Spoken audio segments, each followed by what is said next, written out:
It appears that a baby bird has fallen out of the nest.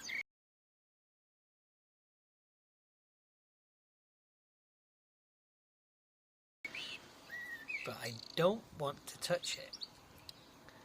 Because it's got feathers, I'm thinking that this is just...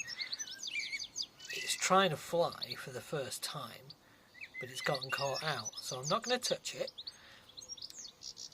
And we'll see how it is. I think the parents will rescue it in a bit. I'll have to check back on it in a few minutes. Keep an eye on it.